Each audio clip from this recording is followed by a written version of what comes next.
musiciens du groupe Hashtag qui nous font l'amitié d'être avec nous, Jacques au saxophone et Patricia au synthé. Voilà, on les a prévenus il y a très très peu de temps, ils nous font la gentillesse d'être parmi nous. Et vous savez que depuis des années, on a cette tradition de finir en musique notre dernier café philo, en musique et en art cette fois.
Alors, quelques remarques avant de démarrer notre soirée.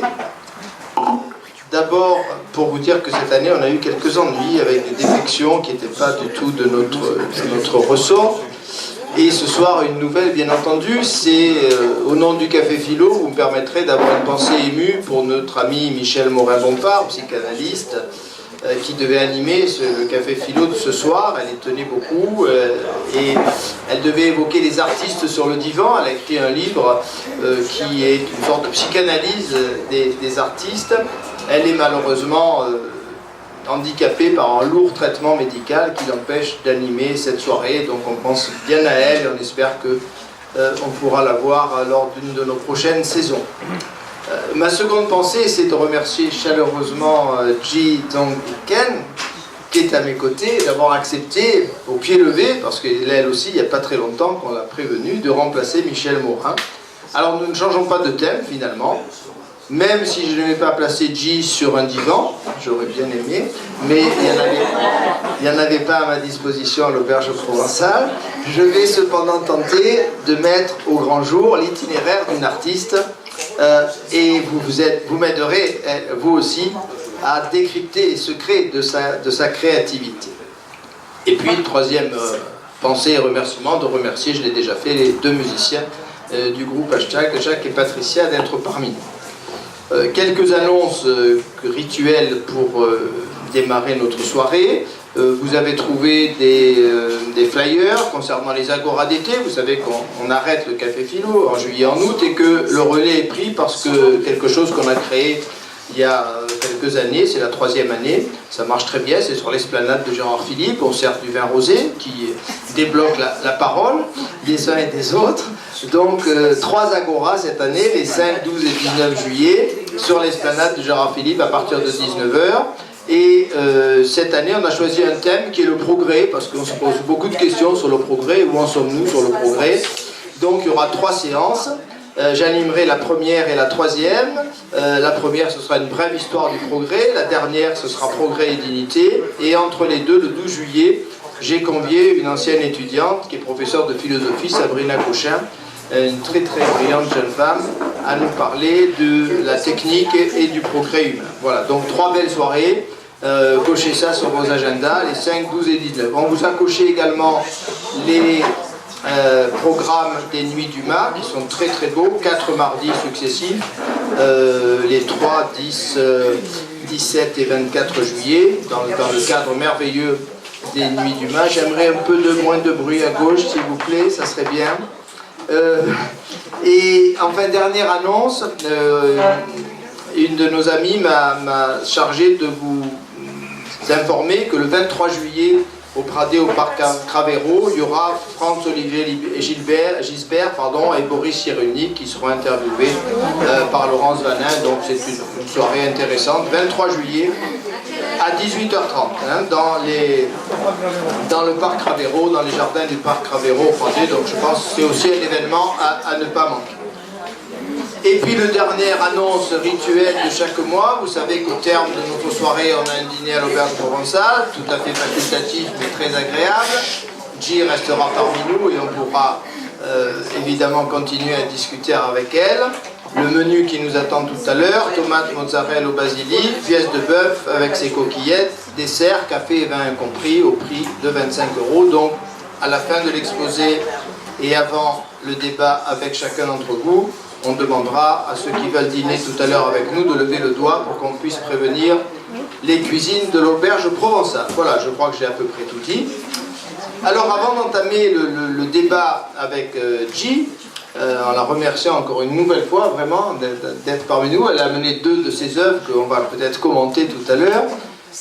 À titre d'introduction, je voudrais rapidement vous exposer une des grandes théories esthétiques, des plus grandes peut-être qui existaient, c'est le grand Emmanuel Kant au XVIIIe siècle, dans sa 3e critique, la critique de la faculté de juger, qui nous a proposé une sorte de théorie de la créativité qui est absolument remarquable.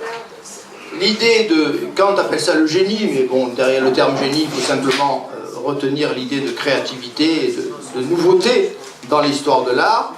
L'idée de Kant, c'est que le génie est totalement imprévisible. Et beaucoup ont repris ensuite cette idée. Je ne sais plus qui a dit, c'était dans les vieux manuels de philosophie, l'équation mathématique qui n'a pas été trouvée aujourd'hui le sera demain. Si Baudelaire avait jamais écrit Les Fleurs du Mal, personne n'aurait écrit Les Fleurs du Mal à sa place. Voilà. Donc différence énorme entre la démarche scientifique qui est logique et donc d'une certaine manière les découvertes sont en un sens plus ou moins prévisibles, et l'art qui est cette nouveauté permanente qui nous surprend à chaque instant. Néanmoins, dit Kant, c'est tout à fait important et intéressant, une fois que le génie a produit son œuvre, il est imitable. Chacun sait qu'on peut peindre à la manière de Picasso. Bientôt, quand J sera célèbre dans le monde entier, il y aura des imitateurs qui peindront à la manière de J. J'ai aucun doute à ce sujet. On peut écrire des poèmes à la manière de Baudelaire, on peut écrire, et ainsi de suite, à l'infini. On peut écrire de la musique à la manière d'eux aussi. Pourquoi? C'est ce mystère au fond. Pourquoi, alors que l'œuvre est totalement imprévisible, une fois qu'elle est apparue, on peut l'imiter et trouver en quelque sorte une règle? Parce que précisément, l'artiste crée avec des règles. Il ne définit pas des règles au départ et ensuite il applique ces règles pour produire une œuvre. Il crée en même temps l'œuvre et les règles de composition de l'œuvre. Voilà, ça c'est une idée tout à fait remarquable d'Emmanuel Kant. L'art n'est pas désordonné. L'artiste a une sorte de mode d'emploi, mais ce mode d'emploi, il n'est pas défini a priori avant la création de l'œuvre, il est défini en même temps que la création de l'œuvre, de façon presque inconsciente par l'artiste. Et ensuite, les imitateurs peuvent décrypter cette règle et utiliser, eux, cette règle de façon tout à fait consciente pour produire des imitations qui peuvent être très réussies d'ailleurs. Il y a des poèmes à la manière de Baudelaire qui sont magnifiques. On peut faire de très très belles imitations et on sait bien qu'en peinture, il y a des faux tableaux qui sont indétectables et dont on s'aperçoit seulement des siècles après que c'était des imitations. Donc, l'idée de Kant, c'est que l'art est absolument individuel et en même temps, il y a un autre paradoxe qui est très intéressant, qui est décrit par Kant, qui est que, alors que l'artiste c'est en quelque sorte un hyper-individu, c'est quelqu'un qui est exceptionnellement individu, qui ne ressemble pas aux autres, qui a une personnalité unique, qui est quelqu'un d'à part au sein du genre humain. Eh bien le paradoxe, c'est que cet artiste qui est unique, qui est donc presque, d'une certaine manière, presque un fou en quelque sorte, on a souvent dit qu'il y a le fil du rasoir qui sépare la créativité de la folie, eh bien cet artiste, quand il produit son œuvre, paradoxalement, il va rencontrer l'universel. Il va rencontrer le genre humain, plus ou moins rapidement. Le malheureux Van Gogh, on sait bien que ses toiles servaient à boucher les poulaillers d'Arles, mais il n'empêche qu'un siècle après, on est des milliers, des dizaines de milliers à faire la queue pour voir les expositions de l'art. Donc l'art est finalement reconnu, il est toujours reconnu. Ça prend plus ou moins de temps, malheureusement pour les artistes. Ça veut dire qu'effectivement, on a ce mystère de la reconnaissance de l'art. L'artiste est unique et pourtant, il touche quelque chose en chacun d'entre nous. On le reconnaît, on est ému par l'œuvre d'art, on se sent interpellé par l'œuvre d'art, et donc on a effectivement ce paradoxe qui est mis en évidence par Kant. Et donc l'idée de Kant, elle est à la fois merveilleuse et un peu décevante, c'est l'idée que la créativité, elle est incompréhensible. Elle est définitivement incompréhensible, parce que l'art est nouveauté permanente et parce qu'on a ce mystère d'une créativité qui relève de l'individualité la plus absolue et qui en même temps rencontre la totalité du genre humain. On se retrouve tous devant l'œuvre géniale, on a l'impression qu'elle a été produite pour nous, on trouve quelque chose en elle, chacun trouve quelque chose en elle, chacun reproduit, recrée même, c'est ce que dira Umberto Eco par exemple dans de très belles œuvres sur l'esthétique, chacun recrée d'une certaine manière l'œuvre à sa façon en la regardant s'il s'agit d'une belle chose. Donc voilà, ces petits propos introductifs qui me servaient à préparer mon dialogue avec J, à qui je vais maintenant donner le micro. En février dernier, beaucoup d'entre vous étaient présents. Nous avons reçu Hubert Ripoll, qui est auteur d'un très bel ouvrage, Enquête sur le secret des créateurs. À la différence de Kant, Hubert Ripoll pense que lui, il a découvert quelques secrets, que c'est pas totalement incompréhensible, la créativité. Est-ce que c'est Kant qui a raison? Est-ce que c'est Hubert Ripoll? Je vous laisse décider. Selon le psychologue Ripoll, tout commence dans l'enfance. Il nous a montré dans son café philo, dans sa conférence et dans son livre, Le secret des créateurs, que tous les créateurs qu'il a rencontrés, pas seulement les artistes, les grands chefs d'entreprise, enfin ceux qui sont vraiment des innovateurs dans le monde, et on peut les rassembler dans cette grande famille des créateurs. Eh bien, les créateurs que Hubert Ripoll a interrogés, parce que son livre était fait d'interviews, vous vous en souvenez, il nous a raconté tout ça, tous les créateurs qu'il a rencontrés auraient vécu dans leur enfance une émotion très forte, qui les a marqués pour la vie entière, une émotion qu'ils essayent de retrouver ensuite à travers leur créativité. Et cette émotion, elle a déclenché une sorte de projet de vie qui va animer l'artiste tout au long de son existence. Elle est vraiment le point de départ, et Hubert Ripoll pense avoir décrypté chez presque tous les créateurs. Alors on va tenter de vérifier cela avec J. Je vais lui demander, pour commencer, moi j'ai déjà les réponses, mais vous allez les découvrir, elles sont passionnantes. Donc, J est née en Chine, elle a suivi en Chine des études artistiques très, très sévères même, hein, elle va nous le raconter. Elle a subi des méthodes d'enseignement un peu redoutables, avec des petits coups sur les doigts. Donc j'aimerais qu'elle nous raconte un petit peu ce parcours, son enfance, aussi difficile peut-être qu'étaient certains moments qu'elle a vécu, comment les choses se sont-elles passées et qu'est-ce qu'elle a gardé comme héritage au fond de cette enfance en Chine. Bonsoir tout le monde. Bonsoir. Je m'appelle Gilles, c'est Bonsoir tout le monde, alors je m'appelle Gilles, je suis chinoise, enfin je suis peintre.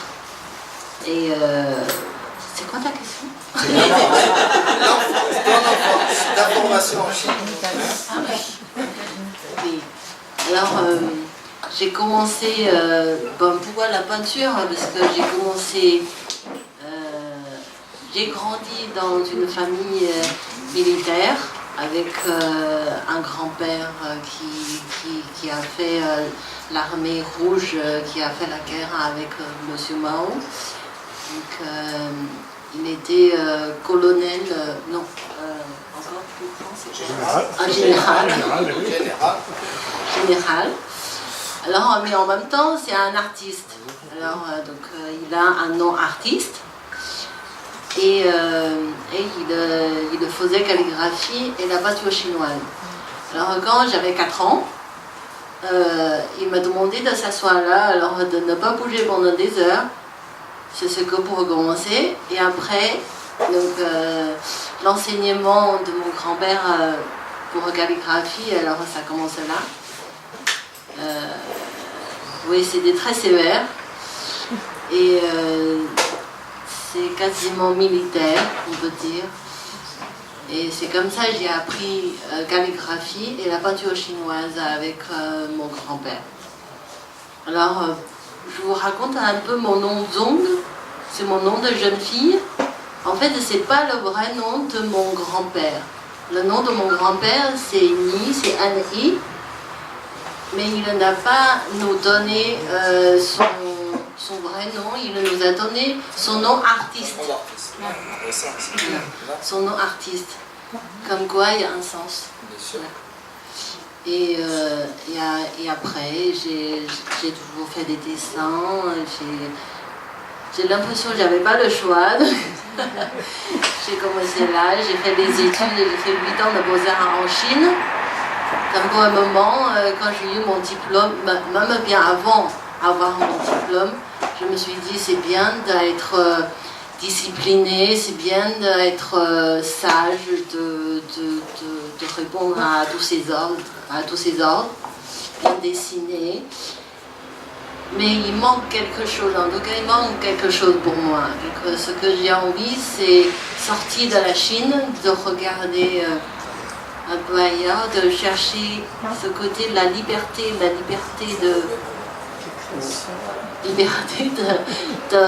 de m'exprimer. Voilà. Donc j'ai choisi Paris. Donc je suis venue à Paris. Jim me racontait que pour la calligraphie, bien avant d'écrire des lettres, pendant des semaines ou des mois, hein, tu traçais des traits verticaux, c'est ça que tu veux dire? Un trait. Un an, un trait, oui. Donc c'est quand même pas mal. Un an, un trait. Deuxième année, un deuxième trait. Voilà. Donc c'est une école absolument extraordinaire de rigueur, d'exigence, qui est tout à fait intéressante. Mais par contre, je ne savais pas cette histoire du grand-père qui avait donné son nom d'artiste à sa descendance et non pas son nom, son patronyme. Donc effectivement, tu as décidé à un moment donné de t'éloigner un petit peu de ses origines tu es venu à Paris. Alors, j'aimerais qu'on creuse un peu cet aspect de ton parcours. Est-ce que c'est un véritable choix d'être venu en Europe et à Paris en particulier? À l'âge de 25 ans, tu t'es donc retrouvé à Paris. Est-ce que c'est un hasard? Quelle est la part de hasard, de destin, de choix dans cette venue à Paris qui a été décisive pour toi? Alors, c'est pas du tout au hasard. Hein. En fait, avant d'avoir mon diplôme, j'ai participé à un concours de la mode. J'ai fait le Beaux-Arts, mais en même temps, j'ai toujours aimé la mode, voilà, de créer, de dessiner. J'ai l'impression que dans la mode, je suis plus libre que le domaine de Beaux-Arts. Il faut être académique, il faut toujours être parfait. Voilà. Donc j'ai commencé à créer les modèles. Donc j'ai participé à un concours à Paris en 1998 au Louvre dans la galerie Carrousel. Donc il y en a une dizaine de pays, c'est un concours international. Alors ça me donnait une occasion de venir à Paris pour la rencontrer pour la première fois, en compagnie de mes profs qui parlent français, qu'à l'époque je ne parlais pas du tout français. Et c'est la première fois qu'on le promène à côté de la Seine. Alors je me suis dit, un jour, quand je pourrai, alors j'aimerais bien de revenir dans ce pays pour mes études, pour autre chose. Voilà. C'est pour ça que j'ai choisi Paris. Bien, alors ensuite, tu m'avais dit que à la suite de ce concours, tu as quand même travaillé carrément dans la mode pendant quelques années, hein, à Paris. J'aimerais que tu en parles un tout petit peu et que tu nous dises en quoi ce passage par l'univers de la mode a peut-être laissé des traces ou a peut-être un impact sur la façon dont ensuite tu t'es lancé dans la peinture. Alors j'ai fait mes études dans une école à Paris 11e, ça s'appelle Mode Art. Voilà. Donc le directeur, c'était ancien école S-Mode. Voilà. Donc il a sorti S-Mode et il a créé une autre école qui s'appelle Mode Art. Donc j'ai fini mes études et j'ai travaillé tout de suite embauché par une entreprise de prêt-à-porter, de vêtements de luxe mais prêt-à-porter. Voilà. Ça me permet de parler un peu français et de pouvoir travailler dans différents domaines. Parce que je crée des vêtements, je fais des patrons, alors je le conversionne jusqu'à trouver une usine en Chine pour fabriquer jusqu'à la livraison. Voilà. Ça me permet de travailler dans tous différents domaines. Alors j'ai travaillé pendant 5 ans comme ça. Jusqu'à le jour où je suis partie de Paris pour venir dans le sud. Voilà, elle anticipe sur ma question suivante. Donc effectivement, au bout de ces années parisiennes, dont on a eu une trace dans l'un des 2 tableaux que J a eu la gentillesse de nous apporter, donc elle a quitté Paris pour le sud, pour Hyères en particulier, puisqu'elle est hyéroise aujourd'hui. Alors là aussi, j'aimerais savoir si ce choix de Hyères a été prémédité. Qu'est-ce qui t'a amené à venir plutôt à Hyères que, je ne sais pas, à Montpellier ou à Nice ou à Menton, etc. Oui, c'est prémédité, oui. C'est très simple, parce qu'il y a le TGV de Hyères à Paris et il y a l'aéroport pour aller à Paris. Donc c'est quand même pratique. C'est pratique. Et en plus, Hyères, c'est une très très jolie ville. Je connaissais déjà, il y a la villa de Noailles. Oui, il y a Casino d'Hyères, il y a toutes ces îles. C'est une très très belle île. Et puis il y a aussi quand même, je ne sais pas si c'était déjà ton mari à l'époque, qui est professeur. C'est mon mari a demandé une invitation pour descendre dans le sud. Il a quand même laissé choisir dans la ville, donc j'ai choisi Hyères. Donc il avait choisi le sud et toi tu as choisi Hyères. C'est un très bon compromis conjugal. Donc à partir de là, tu as tu t'es retrouvé donc à Hyères, tu t'es retrouvé éloigné de l'univers de la mode dans lequel tu avais travaillé pendant des années à Paris, et tu as commencé donc à peindre tes premières toiles. Donc on connaît cette première période, puisqu'une de ces toiles, qui ressemble à celle qui est ici exposée, qui représente la ville de Paris, a toute une série de toiles, un petit peu dans ce style-là. Donc j'aimerais que tu en dises quelques mots, que tu la commences un petit peu. Il faut savoir quand même qu'en 2016, donc pas très très longtemps après d'être arrivé chez nous, J a reçu le Grand Prix Dieudonné Jacob à la Garde. Vous savez que ce Grand Prix Dieudonné Jacob, pour ceux qui l'ignorent, tout le monde n'est pas nécessairement au courant, Dieudonné Jacob était un peintre qui a partagé sa vie entre Spa et la Garde, qui s'est installé à la Garde où il a vécu une grande partie de sa vie. Donc à la suite du décès de Dieudonné Jacob, il y a eu une association des amis de Dieudonné Jacob qui s'est créée, et donc tous les ans il y a un grand prix Dieudonné Jacob, et le lauréat, alors l'exposition se passe une année à Spa, une année à la Garde. Le vainqueur de la Garde va exposer à Spa, et le vainqueur de Spa expose à la Garde. Voilà, donc c'est un bel échange, et suite à ces échanges, on a été jumelé, la ville de la Garde a été jumelée avec la ville de Spa. On a d'excellents rapports avec cette ville de Spa.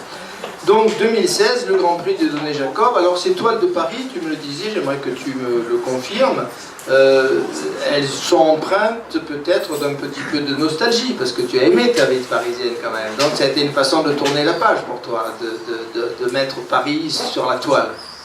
Oui, parce que tout d'un coup, de trouver dans une ville que je ne connaissais pas, et c'était un peu dur, hein, surtout pour moi. Je suis née à Pékin, j'ai grandi à Pékin, j'ai toujours vécu dans des grandes villes, alors Pékin, Paris. Alors hier, tout d'un coup, je me suis trouvée, j'étais un peu perdue. Donc moi j'ai créé, j'ai peint toute une série de tableaux de Paris dans le style de sépia. C'est pour m'exprimer un petit peu ce côté de souvenir de Paris. Mon amour pour Paris, parce que j'aime Paris. Voilà. Tu pourrais commenter un peu. Ah oui, cette toile, c'est Moulin Rouge, hein, qui n'est pas rouge, mais c'est Moulin Rouge. C'est à l'époque 1900. Donc, il y avait encore deux immeubles, chaque côté de Moulin Rouge existait à l'époque, que maintenant on ne le trouve plus. Moi je le trouve c'est beau. J'ai trouvé une image sur une ancienne carte postale. Je trouve c'est très très beau. Déjà Paris actuel, c'est beau. Alors ancien Paris est encore plus beau pour moi. Ça me fait rêver, et toutes ces images en noir et blanc, anciennes photos. Oui, je regarde Paris avec un regard d'une étrangère. Peut-être c'est un peu différent qu'une Française. Bon, moi, dans la série de Paris, il y a une trentaine de tableaux. En fait, c'est les raisons pourquoi je suis en France. C'est tout ce que j'aime. Il y a des statues, il y a des ruelles, il y a des monuments, voilà. Je pense ce que j'aime de Paris, en fait. Voilà. Alors, attends, je veux que je garde ce micro comme ça, c'est plus facile. En quoi ça t'a aidé à tourner la page, disons, de Paris, tous ces tableaux-là? Ça t'a permis de franchir une étape? Alors, comment ça s'est passé au fond de toi, cette histoire-là? Oui, une fois, je peins, j'écris pas beaucoup, mais je m'exprimais à travers mes tableaux. Et voilà. Donc, une fois, c'est exprimé pour moi. D'accord. Ouais. Bien. Donc, tu es passé ensuite à une toute nouvelle étape, hein, une nouvelle inspiration. C'est ça qui est tout à fait intéressant. C'est que tu n'as pas une longue histoire d'artiste peintre, et pourtant on a l'impression déjà que tu es une vieille artiste peintre, pardonne-moi de dire ça, mais c'est un compliment. Tu es passé par des phases très très différentes. Et une de ces phases, alors là aussi, il faut faire la part de l'accidentel, du hasard, du destin. Tu as reçu donc une commande de Jeanne Autran, qui est la responsable de la galerie de Soliespont. Soliespont, dans la ville dans laquelle tu donnes des cours, c'est ça, des cours de peinture. Donc tu as reçu une commande de Jeanne Autran qui t'a demandé quelque chose d'assez considérable. Elle t'a demandé une 40aine de tableaux sur le thème des végétaux, qui était quelque chose de totalement nouveau pour toi. Et donc on en a un exemple sous les yeux, l'exposition de Soliespont. Je pense que beaucoup d'entre vous l'ont vue, elle est tout à fait somptueuse. Hein, on a l'un de ces tableaux sous nos yeux. Alors ce que j'aimerais savoir, c'est en quoi cette commande t'a influencé. Est-ce que tu te serais lancé dans ce style si tu n'avais pas eu cette commande venue de Jeanne Autran? En quoi ça a réveillé en toi une inspiration qui était peut-être déjà présente, hein? Et puis comment tu as construit cette série de toiles qui marque une extraordinaire révolution finalement dans ton art et dans ta peinture. Voilà, j'aimerais savoir un petit peu tout ça. Oui. Alors, Jeanne Autran, elle est la présidente de l'Office à la culture de Soliespont. C'est elle qui s'occupe quel sujet qui va exposer dans les deux magnifiques salles de la mairie de Soliespont. Alors, elle m'a demandé l'année dernière, elle m'a dit on a besoin d'une exposition pour le printemps. Alors, c'est une période très importante pour la ville parce qu'il y a beaucoup de manifestations autour du printemps. Donc voilà. Donc, moi, ça m'intéresse tout de suite parce que ça me permet. J'aime les défis, hein, donc, quarantaine de tableaux en un an, c'est un gros défi. Et en plus, elle me dit il faut que des grands formats parce que les deux salles sont immenses. C'est vrai, ils sont immenses. Et voilà. Donc ça me permet d'avoir de la pression. Quand on a de la pression, on a envie de crier, on a envie de peindre, on a envie de voilà. De s'exprimer. Alors, j'ai relevé le défi, comme mon exposition a eu lieu le mois de mai, le mois dernier, pendant 2 semaines à Soliespont. Voilà. Donc je suis très contente que les deux salles sont bien remplies et qu'il y a plein de couleurs, ça correspond très bien et la saison de printemps. Est-ce que s'il n'y avait pas eu cette commande de Jeanne Autran, je suis têtu, tu vois, c'est le propre de l'intervieweur d'être têtu. Est-ce que tu penses qu'à un moment donné, tu te serais quand même lancé dans ce genre de toile? Voilà, c'est ça que j'aimerais savoir. C'est vrai, c'est pas la même pensée. Par rapport, si on dit, tiens, Gilles, tu crées 5 tableaux de printemps et 40 tableaux de printemps. Et c'est pas du tout la même façon de penser, parce que c'est pas la même quantité. Il faut qu'il y a une ligne conductrice, oui,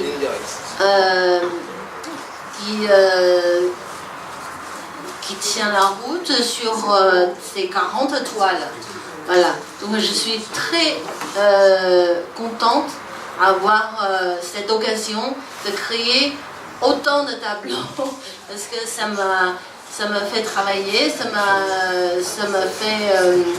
m'a poussé de bien organiser mon temps parce que j'ai peint en plus toutes mes activités quotidiennes. Donc et aussi donc je me suis dit mais sur quel style je vais travailler, je vais pas continuer de peindre dans le ton de sépia parce que c'est pas du tout printemps. Je me suis dit ce sera coloré, et ça me permet de retourner en Chine, ce côté un peu asiatique, parce que l'année dernière, ça fait 15 ans que je vis en France, donc c'est un peu un moment quand loin de notre pays, on a envie de retourner. Voilà. C'est une façon de m'exprimer dans ces 40 tableaux. Je voulais que ça soit quelque chose de chinois, mais pas 100% chinois. Voilà. C'est un peu chinois, un peu français, un peu comme moi, entre deux cultures différentes, très très différentes, mais cohérentes et il faut que ça soit beau. Voilà, donc j'ai créé tous ces tableaux autour de cette idée-là. C'est tout. Non, tu as très très bien répondu. Donc, les tableaux parisiens, la série parisienne t'a permis au fond de tourner la page de Paris et du coup d'être dans une plus grande sérénité entre ces deux cultures, c'est ça. Quand tu as fait les tableaux parisiens, tu n'avais pas envie de te replonger dans la Chine parce que ça aurait été peut-être trop douloureux. Là maintenant, tu as retrouvé un nouvel équilibre et donc tu redonnes une dimension un tout petit peu chinoise, mais pas tant que ça quand même, mais un petit peu chinoise. Est-ce qu'on peut dire qu'avec cette série de tableaux qui ont été exposés à Solliès-Pont, tu as trouvé ton style ou si simplement une étape et que tu vas passer ensuite à quelque chose d'autre encore? Est-ce que tu le sais déjà ça? C'est une étape pour moi. Parce que moi, je ne sais pas lequel style définitif pour moi. Pour moi, je suis toujours en train de chercher sur le chemin de recherche, soit dans la technique, soit dans le style. Je pense que vous avez parlé d'évolution. En tout cas pour moi, j'évolue. Ça dépend, voilà, au fil du temps, oui, ça évolue. Très bien, très bien. Donc on attend la prochaine étape avec impatience. Alors maintenant, je voudrais que tu nous dises un mot sur ton enseignement. Quel rôle ça joue? Est-ce qu'il y a l'enseignement d'un côté et puis ensuite tes créations de l'autre? Est-ce qu'il y a des passerelles entre les deux? Est-ce que le fait de transmettre des techniques et d'être obligé de faire de la pédagogie, d'expliquer à des apprentis peintres ces techniques, est-ce que ça favorise ta créativité ou est-ce qu'il y a une cloison un peu étanche entre ta créativité et ton enseignement? J'ai toujours aimé l'enseignement parce qu'en Chine, après mon Beaux-Arts, j'étais professeur d'art plastique dans le lycée de Beaux-Arts à Pékin. Mais en fait, moi, j'étais étudiante dans ce lycée-là. Et donc, après mon diplôme, je suis retournée en tant que prof. J'ai resté pendant 3 ans. En même temps, dans ma tête, le rêve de Paris n'est toujours là. Donc, je suis venue à Paris au bout de 3 ans. Donc, j'ai toujours aimé ce partage. Ce partage, c'est pas un sens, c'est 2 sens. Parce que quand j'enseignais ce que je sais, hein, il y a aussi le programme, mais les élèves qui me donnent aussi beaucoup de choses. Que moi, c'est pas mon univers, j'aime bien découvrir leur univers, mais c'est très enrichissant d'enseigner. C'est pour ça que quand je suis venue à Paris, j'ai toujours cherché, j'ai donné des cours de mandarin hier à la mairie. J'ai toujours cherché ce contact avec les gens. Voilà. Et maintenant, je donne des cours à Solliès-Pont. C'est des cours de peinture toute technique. Voilà. Et l'année prochaine, je vais aussi donner des cours de mandarin à Solliès-Pont. J'aime bien ce partage de culture. Pendant l'année, tu as peint cette série extraordinaire de 40 tableaux dont on a un exemplaire sous les yeux. Est-ce que ton enseignement s'en est trouvé un petit peu modifié? Est-ce que tu as introduit un petit peu dans ton enseignement les techniques que tu utilises dans ces tableaux? Quelles sont les passerelles qui existent entre les deux, entre ton enseignement et tes toiles, tes créations? Dans mon cours, j'ai dit à tout le monde, dans mon cours, j'enseignais pas mon style, j'enseignais pas mes styles. Je vous donne un cours comme aux Beaux-Arts. C'est un cours de base. Une fois que vous avez une bonne base, vous pouvez faire tout ce que vous voulez. Soit abstrait, soit figuratif, soit l'huile, soit acrylique, soit aquarelle. Mais la base, c'est le même. J'ai fait 8 ans de Beaux-Arts en Chine, c'est 8 ans de base. Donc la base est solide, ça me permet de faire beaucoup de différentes techniques et après c'est une recherche dans la technique, mais la base c'est toujours le même. Donc j'ai une 20aine d'élèves Et elles le font, bon, je dis elles parce que c'est, oui, j'ai les deux monsieur, oui, ils le font. Des âges Quel âge? Ben, de votre âge. D'accord. C'est gentil, hein, elle n'a pas dit des vieux comme toi.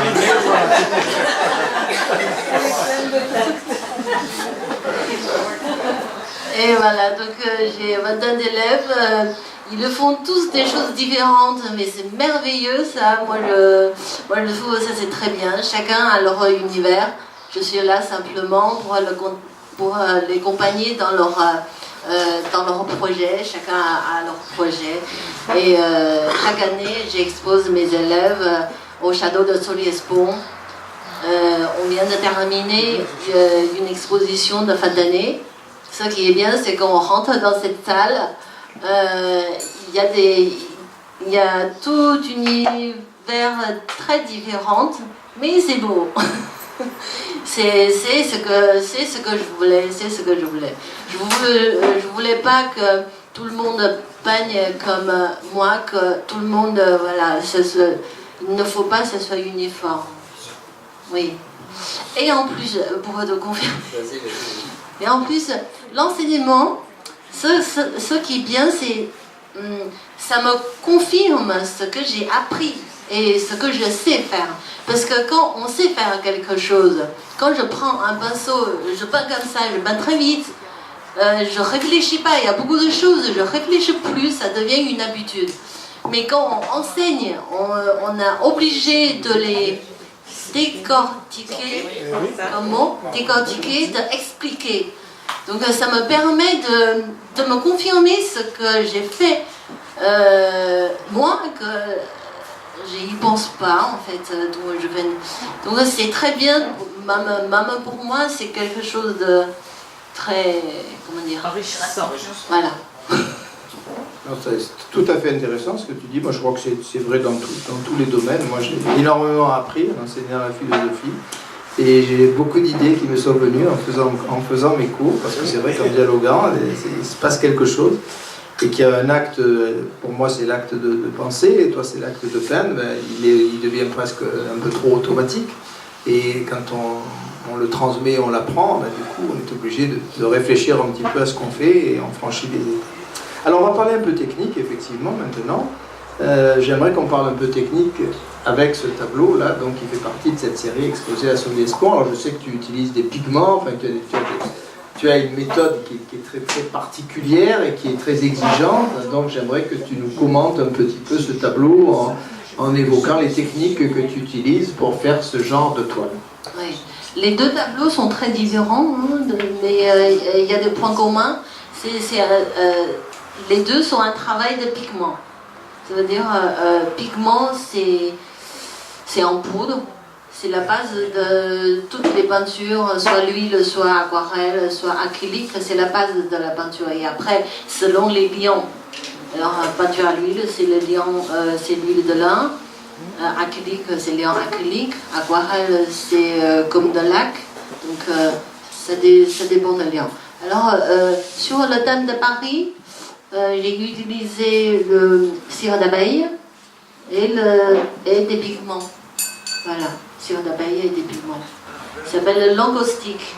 Alors, cette technique, je ne sais pas si ça fait partie de la plus ancienne technique, parce que c'est à l'époque les Égyptiens qui utilisent pour repeindre leurs murs avec cire d'abeille qui sert comme liant pour fixer des pigments en poudre. Voilà. Que ça conserve tellement bien que jusqu'à aujourd'hui on peut encore trouver dans le musée. Voilà. Et le deuxième en couleur, c'est toujours un travail de pigment. Alors je vais aller chercher encore plus loin pour essayer changer des liants, par exemple des différentes résines naturelles, différentes gommes naturelles qui viennent des arbres, qui viennent des insectes, et tout est naturel. Alors tout ça, on peut s'en servir comme liant. Quand on mélange les liants gras et les liants maigres, ça crée un effet très intéressant. Donc voilà, ce sont les tableaux bio Alors la technique pour toi, c'est une alliée, c'est quel rôle elle joue? Je veux dire, quelle est la part de la technique, la part de l'inspiration quand tu es devant ta toile? Oui. Technique, c'est un outil. Plus on a des outils, plus on fait, peut-être plus on peut fabriquer ou créer encore plus de choses. Voilà, ça me permet de... Déjà, moi, j'adore l'histoire, j'adore tout ce qui est ancien. Ça se voit pas, mais j'adore l'histoire de la fabrication de peinture. Donc ça, c'est... Moi, j'ai rien inventé. Tout ça, c'était déjà existé dans notre histoire. Parce que ça veut dire qu'il n'y a pas que technique ou que les produits qui vendent dans les magasins de beaux-arts. Il y a aussi beaucoup d'autres possibilités. On peut creuser, on peut découvrir, et c'est très très intéressant. Ça veut dire qu'il n'y a pas que peinture à l'huile, il n'y a pas que acrylique, il n'y a pas que aquarelle ou encre. Il y a beaucoup d'autres possibilités. Bien, alors on arrive un peu au terme de cet échange. Ensuite, là, bien sûr, la parole sera à vous tous et je pense que vous aurez beaucoup d'autres questions à me poser après l'intermède musical qui nous attend. Donc, je disais tout à l'heure, en peu d'années, tu as franchi des étapes tout à fait passionnantes. Est-ce qu'aujourd'hui, tu as une idée de ce que sera G dans 10 ans?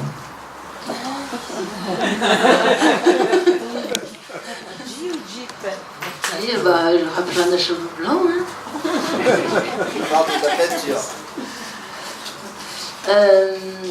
Je sais pas. C'est une grande question. Oui. Je sais pas. Je serai toujours, en tout cas, je serai toujours sur le chemin de recherche. Soit recherche de technique, soit recherche de style, recherche d'univers. Je vais chercher jusqu'à mort, comme on dit ça. Jusqu'à la fin. Jusqu'à ton dernier sou. Alors, j'étais peut-être un peu ambitieux en parlant des 10 ans, mais est-ce que actuellement tu as déjà une idée de ce qui prendra la suite de cette série de tableaux exposés à Solliès-Pont? Tu as déjà une idée de ça?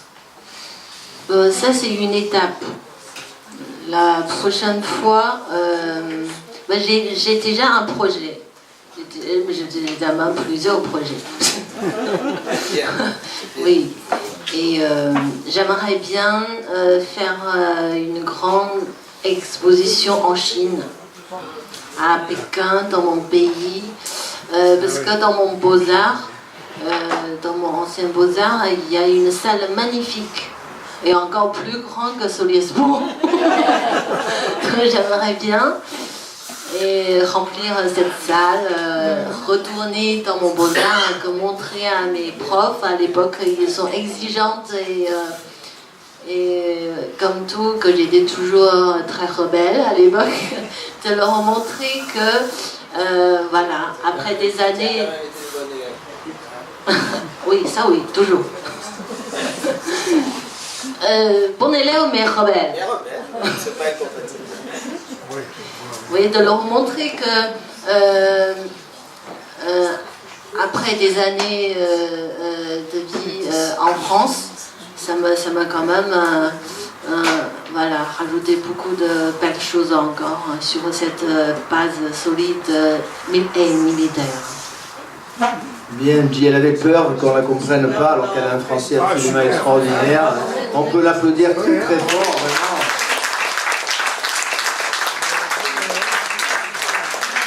Alors on vous a photocopié les éléments un petit peu de son parcours, de sa biographie. Et puis à l'entrée, vous avez aussi les affiches de ses expositions. Actuellement, elle est à la Galerie Mazarin, c'est ça. Et puis elle a plein de projets encore, on la verra vraiment. Elle est en train de... Quand j'ai visité Solliès-Pont, j'entendais sans arrêt des gens dire « il faut dépêchez-vous d'acheter les toiles de J parce qu'elles vaudront une fortune dans quelques années. » Voilà. Donc oui, il faut la suivre, J, il faut la suivre. Bien, donc on va faire une petite pause musicale. On va demander à nos amis de nous ravir les tympans pendant 10-15 minutes et puis ensuite on passera à l'échange entre vous et J pour la dernière partie de cette soirée. Voilà, place à la musique.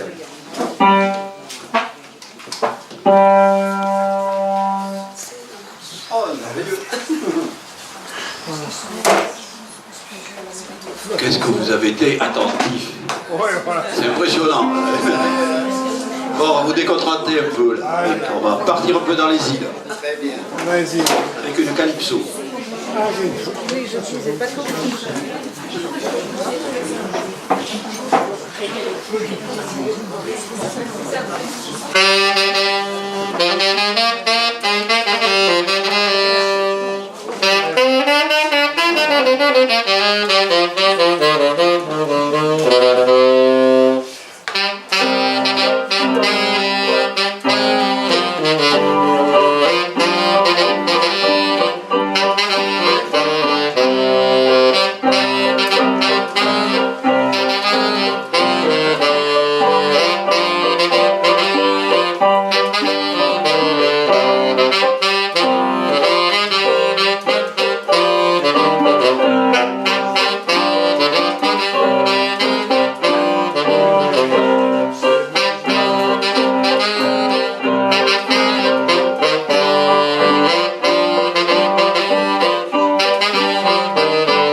On va revenir un peu dans le jazz. All of me.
mystique.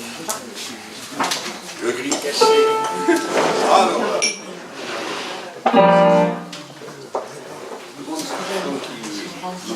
S'il te plaît. Oh, très bien. Je me sens moins seul.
Oui, mais je sais pas.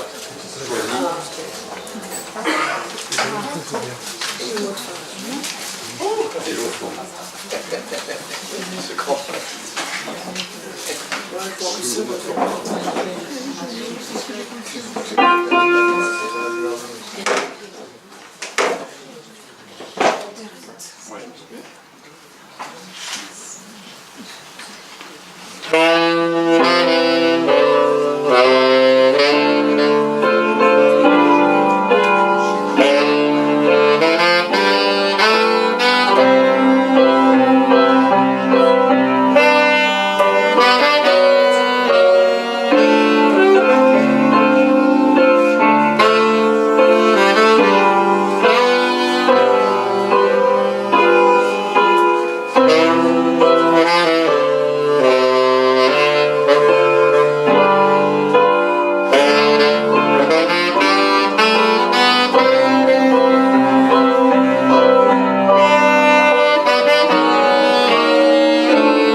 Oui, je ne trouve pas.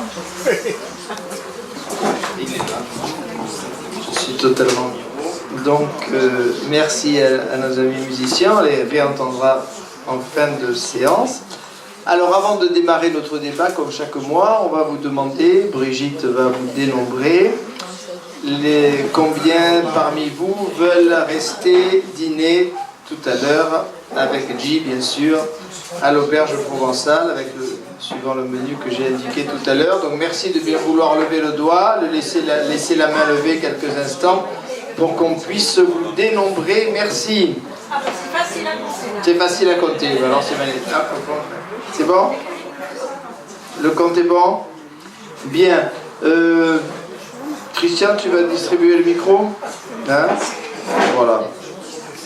On va faire comme ça. Ça, je reste à côté de J si je peux venir à son secours, mais elle n'aura pas besoin de moi.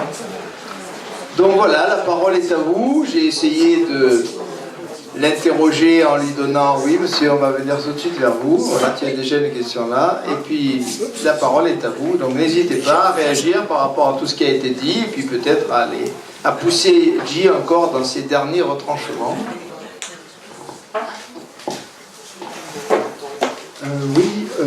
Je vous remercie d'abord de votre exposé sur votre vie et en partie de votre œuvre. Seulement, je suis resté sur une grande insatisfaction. En fait, j'aurais aimé, selon les propos qui ont été tenus, de vous voir un peu plus étendu sur un divan, selon votre expression. Peut-être en 10 ans. À savoir que je ne sais toujours pas quels sont ce qui vous fait peindre. Est-ce que c'est votre cerveau? Est-ce que c'est votre culture? Est-ce que c'est un déséquilibre intérieur qui amène chez vous un besoin de création? Vous n'avez pas parlé profondément de vos motivations d'artiste. Bon, bien. Excellente question. Oui, c'est une bonne question. Moi, avec un divan, j'aurais osé poser la question que vous avez posée, mais sans divan, je me sentais un petit peu démuni. Voilà. Mais merci d'avoir posé cette question essentielle. Bon, je n'ai pas voulu aller jusque-là parce que je pensais qu'effectivement, le débat avec vous nous permettrait d'aller dans cette area. Donc, les motivations, hein, Guy, voilà, on t'attend là. Les motivations, je pense que quand on a faim, on a envie de manger, quand on a soif, on a envie de boire. Et pour un peintre, c'est quand on a envie de s'exprimer, et là on peint. C'est comme voilà, c'est si simple que ça. Voilà, c'est un besoin de survivre, c'est comme ça que je vis. Et c'est pas si compliqué que ça. Et donc ça dépend des périodes. Alors mon besoin de vie, de vivre et mon état d'esprit est différent. Donc ça me permet de créer des différentes choses. Moi, je ne suis pas un peintre qui peint tout le temps la même chose. Dans 10 ans, pas dans 10 ans. Voilà. C'est comme la calligraphie. J'ai mis la calligraphie sur la feuille. C'est parce que la calligraphie, on peut écrire le même caractère, matin, midi, soir.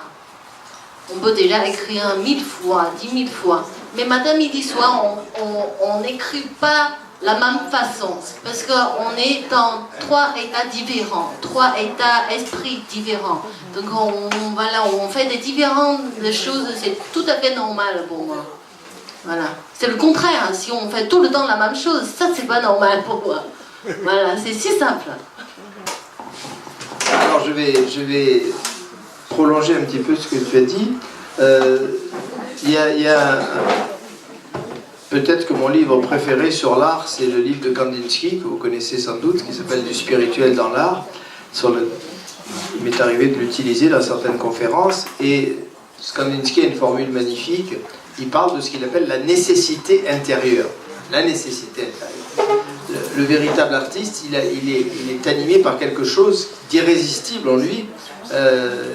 C'est pas vraiment pourquoi, mais il ne peut pas ne pas s'exprimer. Il ne peut pas ne pas produire comme un écrivain ne peut pas ne pas écrire. Voilà. Donc il y a quelque chose de presque de mystique à l'intérieur du créateur, et ça c'est tout à fait important, et je crois que c'est un petit peu ce qu'elle nous a dit. Mais ce qu'on pourrait prolonger, c'est la source de ta créativité dans la double culture qui est la tienne. Ça, c'est peut-être quelque chose que tu peux creuser un petit peu.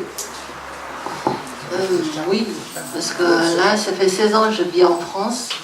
J'ai deux racines, donc une racine en Chine et une racine française. Voilà, je suis toujours entre ces deux cultures, entre les deux cultures. Et alors, ça me permet de créer des choses ni 100% chinois, ni 100% français, et c'est unique, c'est moi. Voilà. Je ne sais pas si ça répond à vos questions.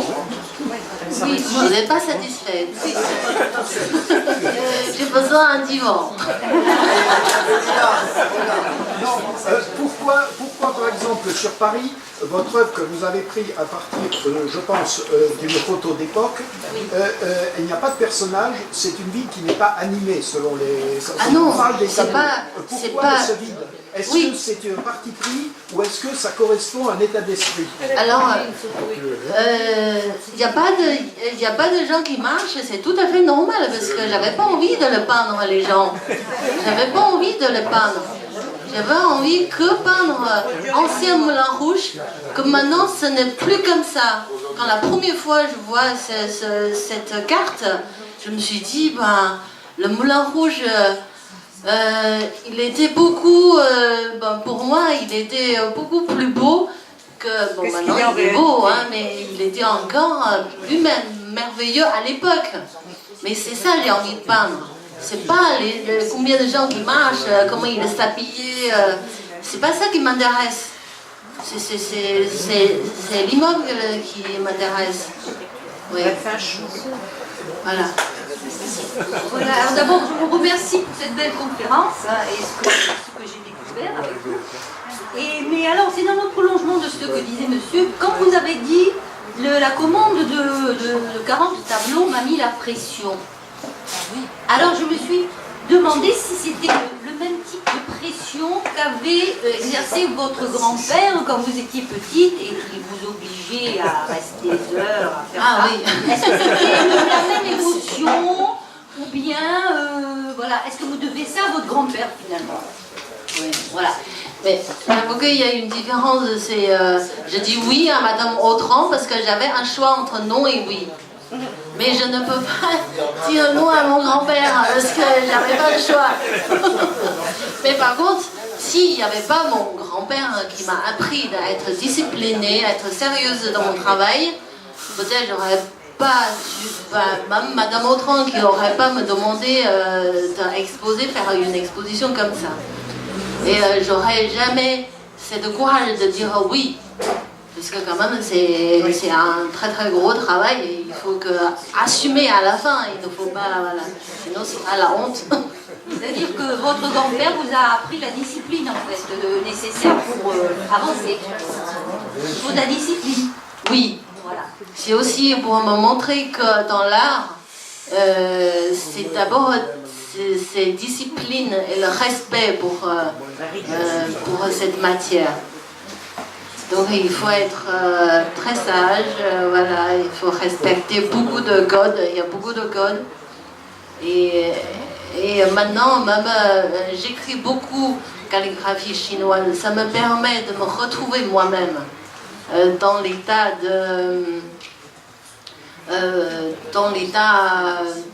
de trouver cet équilibre en moi.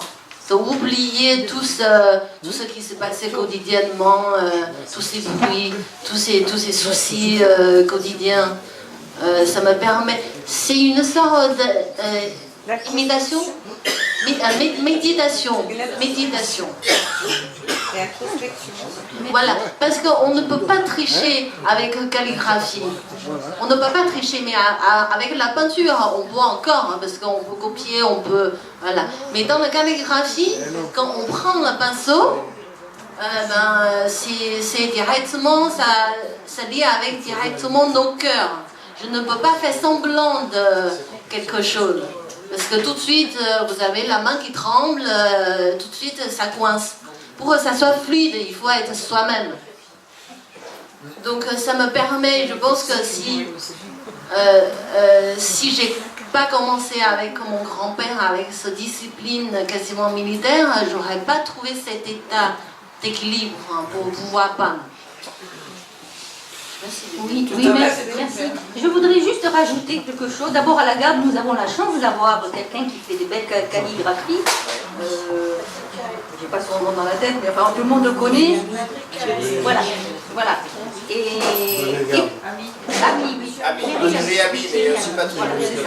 Voilà, donc c'est une chance pour nous. Et deuxièmement, je voudrais juste faire référence à un livre que moi j'ouvre tous les jours, quasiment. Il est tellement beau, qui concerne le prophète de Khalil Gibran, où il est illustré par des calligraphies de Hassan Massoudi, je crois. C'est magnifique, il y a des pensées très profondes en même temps qui sont écrites, et là, à chaque fois, c'est vraiment une source de méditation, comme vous l'avez dit. Voilà. Merci. Mais en fait, la calligraphie, pour moi, c'est pas quelque chose d'inaccessible. C'est tout le contraire. C'est tout le contraire. Parce qu'à l'époque, les Chinois qui écrivent, c'est tout simplement c'est pouvoir communiquer. Donc si une personne qui est triste, qui est en train d'écrire une lettre triste dans ses écritures, et c'est différent une écriture, quelqu'un qui a beaucoup de joie. Donc voilà, c'est ce côté, c'est pas du tout un art. Maintenant on l'appelle ça un art, mais à l'époque c'est quelque chose de quotidien,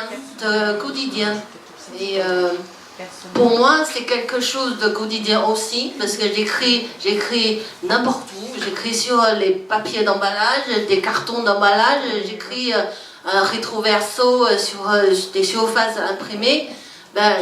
Pour moi c'est pas un joli papier doré qui compte, c'est l'action qui compte, c'est l'acte qui compte. C'est le geste qui compte. C'est parce que j'écris, donc je me sens bien. Bien sûr, j'évite, parce que quand j'ai gardé l'exposition à Château de Solisbon, j'ai évité d'emmener des cartons. Voilà, j'ai mon rouleau de calligraphie, et maintenant mon rouleau est de plus en plus long. Et voilà. Et donc c'est une trace de mes émotions. Voilà, c'est une trace de mes émotions, et chaque partie est différente.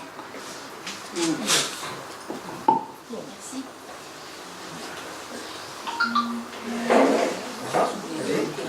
Sûrement plein de questions encore. Ah, attends, le micro marqué. C'est pas Christian, prends ton micro. C'est mieux pour l'enregistrement, c'est pour la qualité de notre film.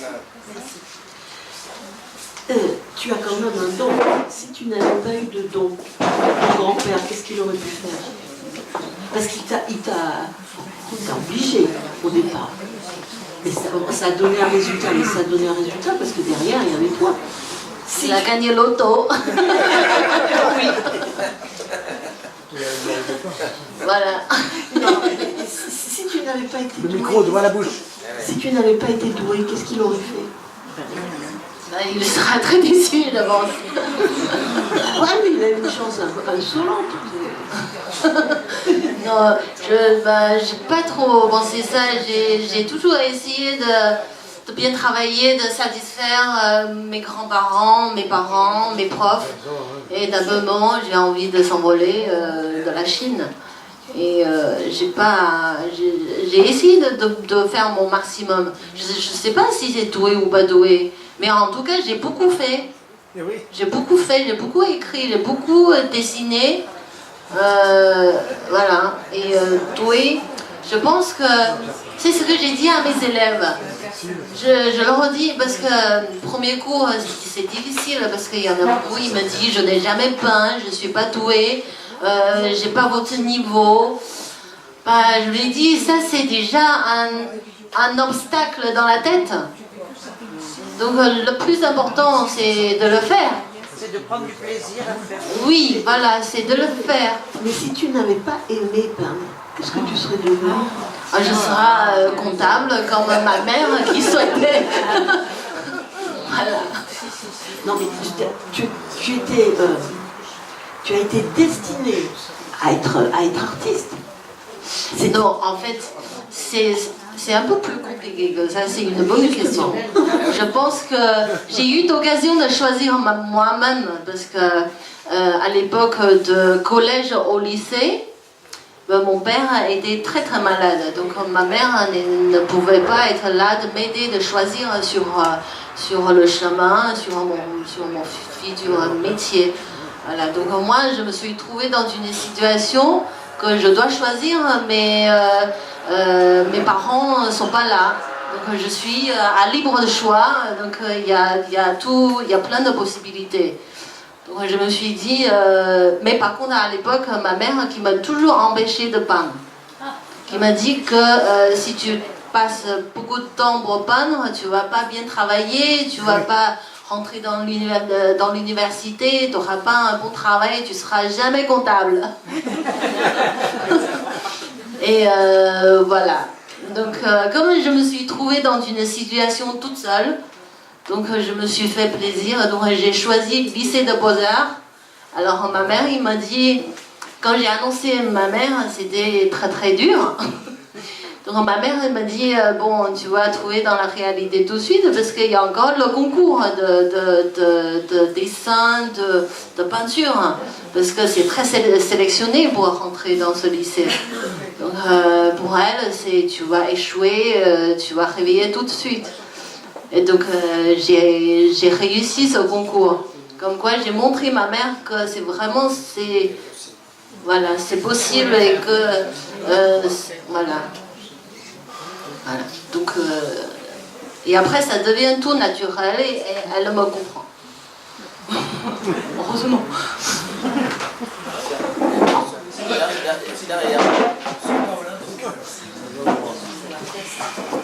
Je voudrais vous poser une question sur la technique. La composition de vos couleurs à partir de pigments vous prend beaucoup de temps pour pouvoir obtenir ce que vous voulez? Ah oui, c'est beaucoup d'essais. C'est beaucoup d'essais Quand je lis des livres, quand j'ai trouvé des traces qu'à l'époque, c'est possible de le faire. Mais par rapport à tous les produits qu'on trouve aujourd'hui, peut-être c'est pas la même chose. Peut-être ça fait pas cet effet-là. Donc j'ai essayé de trouver gauche-droite pour trouver des résines qu'on ne trouve pas dans le magasin de Beaux-Arts. Et ça fait. Et aussi la dose. Et aussi la dose entre différentes les proportions. C'est comme la cuisine. Voilà, c'est beaucoup d'essais, voilà, il faut faire beaucoup. Dans ce domaine, il n'y a pas de doué ou pas doué. Il faut faire beaucoup et après ça vient tout seul. Voilà. Il faut avoir la volonté de faire beaucoup. Peut-être je suis un peu têtue dans ce... Voilà. Têtue.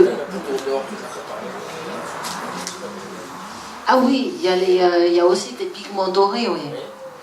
Il y a des différents tons de différents dorés. C'est la référence à Clint. C'est la référence à Oui, Clint, ça fait partie de peintres que j'aime, qui m'a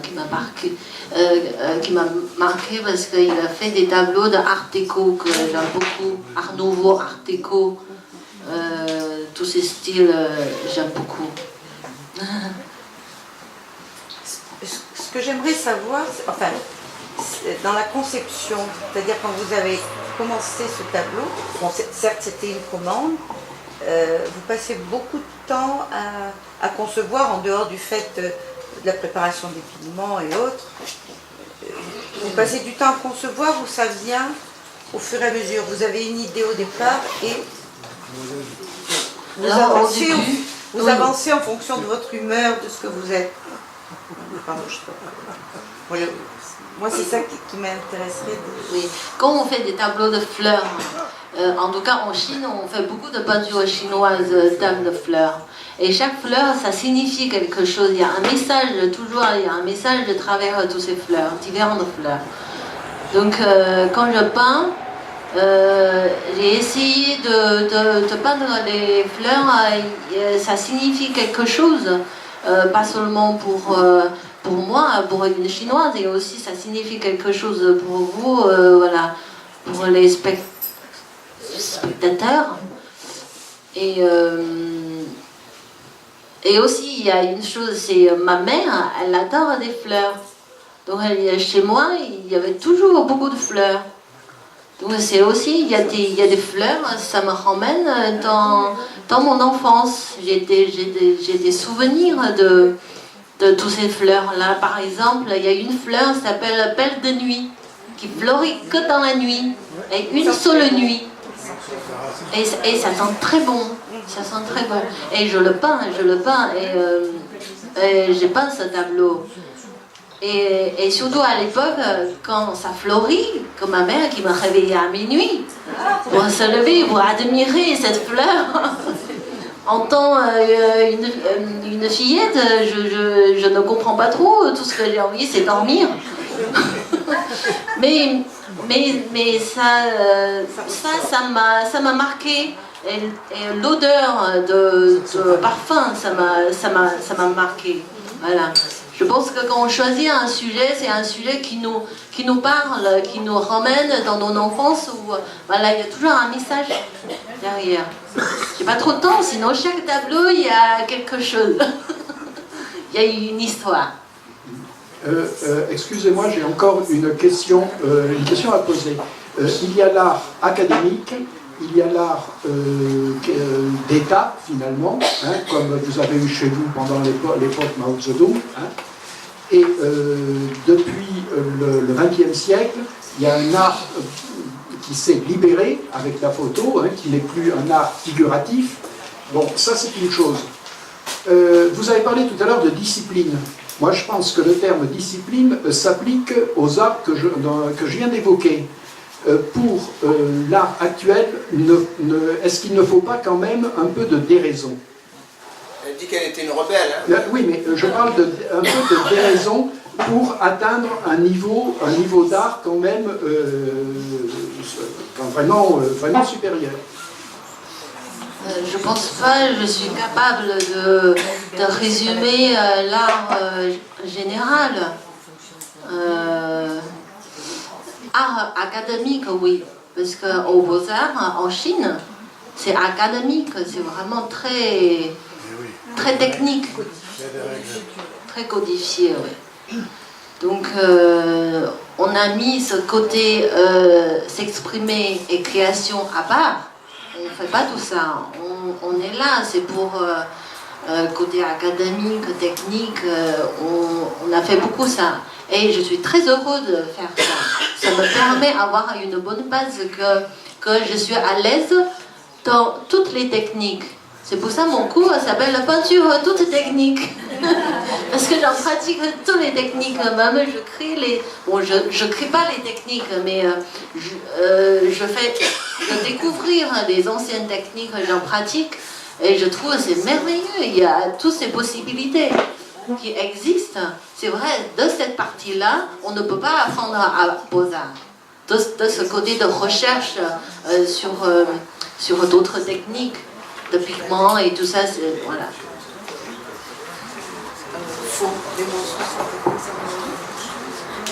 Bien, et bien je crois qu'on va mettre un terme à nos échanges avec Jean. Je pense qu'on peut l'applaudir très très fort.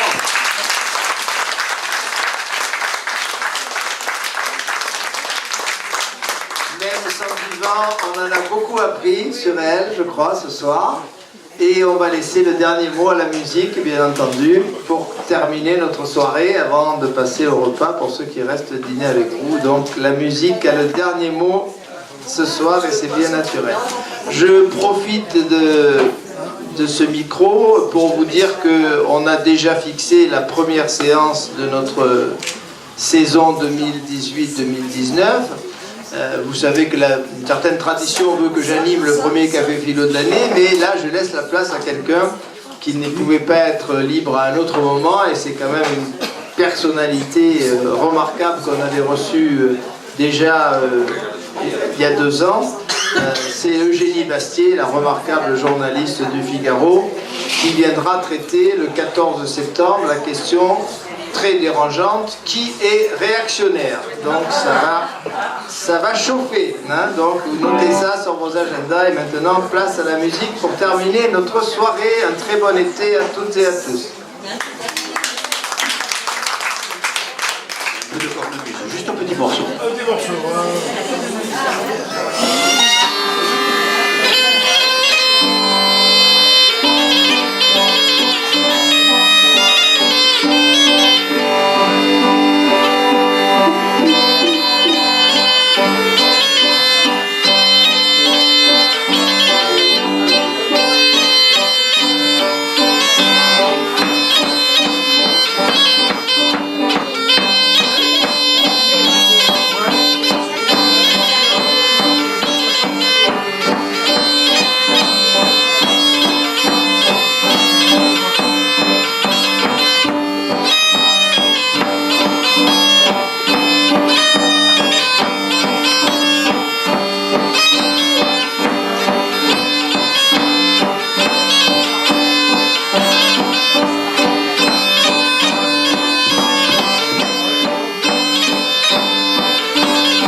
C'est grave. C'est grave, c'est grave. Je suis désolée, j'arrive pas à lire, c'est tout noir. Je vois pas ce qui est écrit, c'est très très... Non, laissez tomber, ça ira. Vous n'avez pas des bougies? Non, on va faire comme ça, ça ira. Merci.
C'était Honky Tonk, morceau des années 60. Toute notre jeunesse.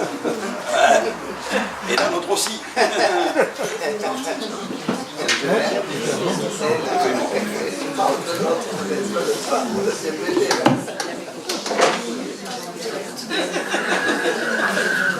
Un morceau français. Ah, voilà.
Allez, on va essayer un blues.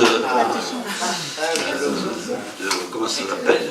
De la New Orleans. Ah, non, non.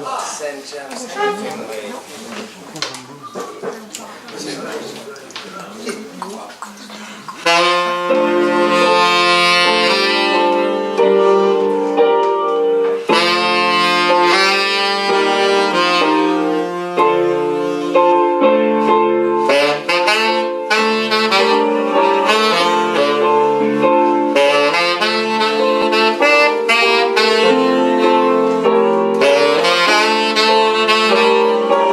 you.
un grand bravo à nos amis du groupe Hashtag et pour ces beaux morceaux qui nous ont fait terminer en beauté notre soirée. On les remercie chaleureusement, on remercie J encore une fois et on vous souhaite à tous un très bel été. On aura notre assemblée générale certainement comme d'habitude dans les premiers jours de septembre, vous serez prévenus bien entendu. Et puis on distribuera nos programmes comme chaque année début septembre, mais vous aurez des annonces sur Facebook dès la fin août certainement. Et donc premier café philo le 14 septembre, si ma mémoire est bonne, enfin, c'est le deuxième vendredi du mois de septembre. Un très bel été à toutes et à tous.